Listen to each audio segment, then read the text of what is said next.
Hello, hello! Cá estamos na sequência dos nossos vídeos. De cara, se inscreve no canal, é só clicar aqui e depois lembrar de ativar o sininho. Muito bem, eu sou o professor Rogério Castilho, sou psicólogo, treinador internacional de programação neurolinguística e de hipnose clínica. Estou aqui para falar, como sempre, dos assuntos da mente, dos pensamentos, das ideias, das estratégias mentais e do comportamento. Porque se só ficar dentro da cabeça, não quer dizer nada. O cemitério é um lugar onde há mais gênios. O cemitério é o lugar onde estão todas as soluções para os problemas do mundo. Só que não serve para nada porque ficou na cabeça de alguém. Então, o meu estudo, o meu foco de atenção e de compartilhamento de conhecimento se dá acerca do comportamento humano, que nasce dos pensamentos. A gente faz aquilo que a gente pensa, elabora, consciente ou inconscientemente. Ok? Muito bem. O vídeo de hoje, tem vídeo quase tudo, praticamente todo dia tem vídeo aqui no canal. Por isso que eu falo para você, se inscreve aí que você vai ficar por dentro e tal.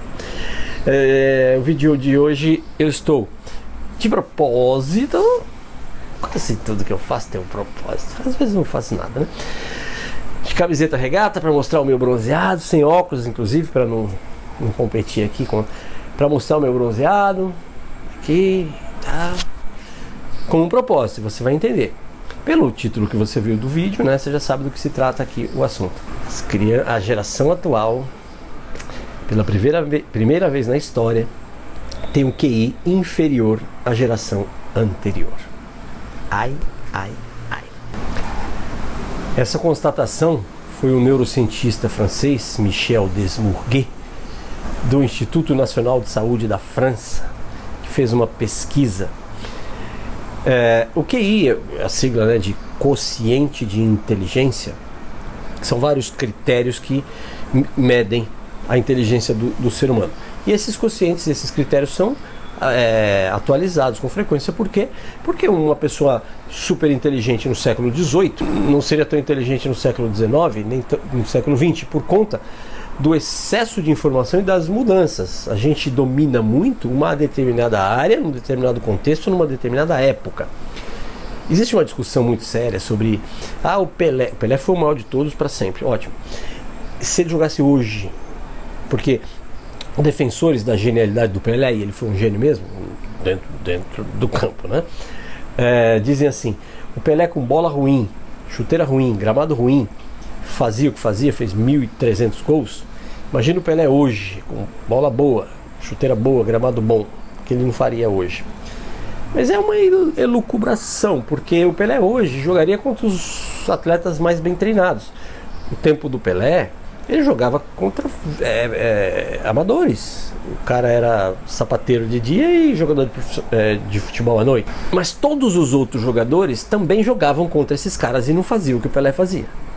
Então o Pelé era muito bom naquela época. Nunca vamos saber o Pelé hoje como seria, tá?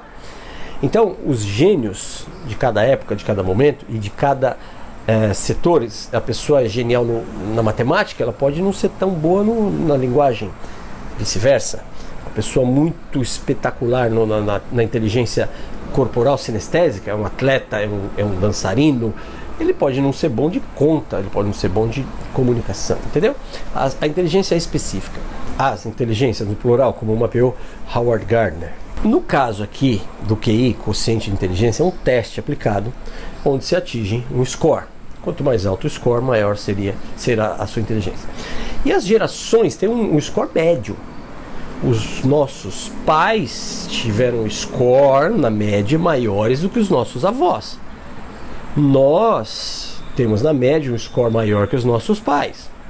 Tudo bem? Por conta do que? A gente tem mais acesso à informação, a gente tem melhor alimentação. Nós nos alimentamos melhor que nossos pais. Eles mais do que nossos avós, óbvio. Mais acesso à informação. Hoje em dia, então, você está vendo um vídeo no seu celular, que está sendo gravado no seu celular. E então tá tudo assim, como o acesso está muito mais prático, mais fácil. Então, o estímulo externo muda. E com isso muda também a avaliação. E essa geração nova é a única na história, desde que se começou a fazer a avaliação de QI, é a única que o QI regrediu, é a única que está menos inteligente que a geração anterior. E aí o que tem a ver eu estar aqui bronzeado mostrando para você e tal? O que tem a ver com isso? Tem a ver com a pesquisa do Dr. Michel. Ele escreveu esse livro aí, ó, A Fábrica de Cretinos Digitais. Ele escreveu esse livro, o original tá aí, não tem ainda traduzido em português. La Fabrique du Crétin Digital, les dangers de l'écran pour nos enfants. Un científico nos alerta. Então, a fábrica de cretinos digitais, os perigos que as telas causam nos nossos filhos. Um cientista está nos alertando. Então, as telas, écran, écran em francês, em Portugal também se fala écran, né? Écran, que nós chamamos de tela aqui no Brasil, né? Tela do celular, a tela do computador, a tela do tablet, a tela da televisão. Essas telas estão emburrecendo os nossos filhos e netos. Por quê? Por quê? Bem, a diminuição do QI se dá por diversos fatores. Fatores ambientais, como poluição, como agrotóxicos. Mas a poluição digital, ela fica comprovada nesse estudo porque ela foi feita nos países onde o acesso à tecnologia é maior. E nesses países, quanto maior o acesso à tecnologia, maior foi o decréscimo, é até uma contradição, né? Menos as crianças ficaram inteligentes. Isso foi mapeado na França, na Noruega, na Holanda, na Finlândia, na Suécia. Países de primeiríssimo mundo, onde o acesso à tecnologia, o celular, enfim, aos ecrãs, às telas, é desde o berço praticamente. E esse tempo é chamado de tempo de tela. O tempo de tela está cada vez maior. Na minha infância não existia internet, não existia celular, não existia. Eu tinha um tempo de tela de televisão. Eu vi um pouco de desenho e tal, ia pra rua. Ia à rua, jogar bola, correr. Você não vê mais isso. Hoje o tempo de tela é altíssimo. As crianças passam horas e horas e horas na frente de uma tela do computador, do celular, do videogame, da televisão, do computador. Isso faz muito mal. Mal para a linguagem, mal para a memória, mal para a absorção de conhecimento, mal para a postura. Pô, as pessoas andam na rua, repara como as pessoas andam na rua, gente, principalmente os mais jovens. Assim, ó, parece um albatroz, o pescoço todo torto e o celular enfiado aqui. As pessoas comem assim, as pessoas, entre aspas, conversam, porque não conversam, interagem assim socialmente, assim. Então, isso está causando diversos problemas físicos, né? Cervical ficando torta. Problemas de visão, porque o excesso de iluminação nos olhos, iluminação artificial, obviamente que isso não faz bem. Deficiência cognitiva, por quê? Porque está tudo muito fácil. Na escola, quando eu estava na escola, quem está assistindo aí hoje em dia, normalmente a geração nova que assiste, mas a pessoa mais velha, pergunta para os seus pais como é que era. A gente fazia pesquisa na Barça. Barça é isso aí, ó. É uma enciclopédia famosa, era o Google da nossa época. A gente fazia anotações do que o professor falava para pesquisar em casa, para pesquisar na biblioteca. Hoje em dia, você tem uma dúvida, você vai no Google, você está ali. Quem está me assistindo aqui? Eu falei do livro, a pessoa pode já ter entrado no Google para ver se tem o livro em português, entrou na Amazon, sei lá onde é que tem, para baixar o PDF, já tá com o livro aí no celular dela. É tudo muito rápido e isso causa o quê? Preguiça mental. Se você pede para um jovem fazer uma conta, ele vai abrir o celular. Se você pergunta para ele a capital dos países, ele vai abrir o celular para procurar. Fala, não precisa saber disso, tá aqui, a hora que eu precisar tá aqui.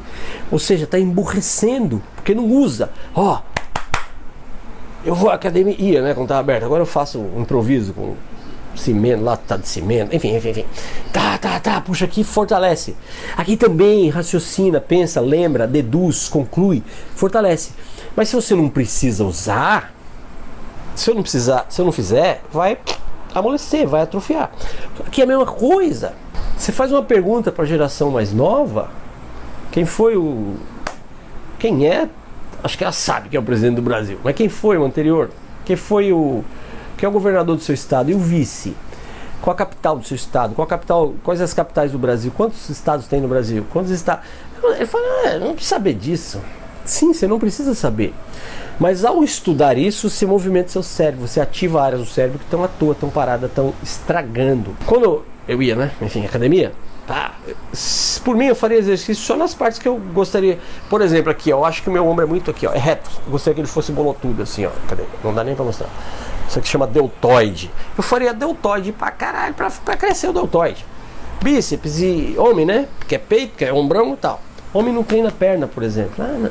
Mas se não treinar, vai ficar um homem em coxinha, grandão em cima, assim, fininho. Então precisa treinar o que você não gosta. se você quer um equilíbrio físico aqui, fazendo a metáfora, se você quer manter a sua cognição, sua sanidade mental, você precisa treinar o que você não gosta. Você precisa lembrar das coisas, fazer treinamento de memória, treinamento de raciocínio, treinamento de dedução. E essas coisinhas aqui estão acabando com isso. Porque a gente não precisa mais pensar. A gente não precisa mais usar a memória. A gente não precisa mais deduzir nem concluir. Eu li uma crônica do Luiz Fernando Veríssimo faz muito tempo. Bom, Luiz Fernando Veríssimo ele já faz tempo, né? Eu li a crônica dele há muitos anos, que ele disse alguma coisa parecida com quando eu estou assistindo o futebol, eu espero o comentarista entrar para eu saber o que é que eu estou achando do jogo. Então é uma bela metáfora sobre isso. A gente precisa que alguém nos diga, ai, pernilongo pegou aqui. Aqui no Nordeste fala muriçoca, não fala pernilongo. Em São Paulo a gente fala pernilongo. É uma boa metáfora. Eu preciso que alguém me diga o que é que eu acho sobre o jogo. Então esperar o comentarista falar para ver. Eu esperar o comentarista político falar para eu ter uma ideia sobre o momento atual. Eu preciso que o comentarista econômico fale para eu ter uma ideia. Então a gente parou de pensar, parou de raciocinar. E essa coisinha, esse ecrã, está estragando cada vez mais as habilidades cognitivas das pessoas. E o pior que eu vejo, particularmente, é que jovens, estou generalizando aqui, tá? No geral, não quer dizer todos, não programam, não planejam. Então, eles estão vivendo aqui, agora tá legal, WhatsApp, curtida, Tinder, né? É moda isso aí, é tudo muito rápido, muito... E vai causar um atraso, uma deficiência que vai ser cobrada lá na frente, quando essa geração for disputar mercado de trabalho, quando essa geração for prestar concurso, quando essa geração for competir com alguém que pensa, que tem o cérebro ativo. É só você observar o resultado dos Enems da vida, as provas de redação dos Enems da vida. As centenas de milhares de notas 0 em redação, porque ali não tem celular, no Enem não tem calculadora eletrônica, no Enem não tem Google.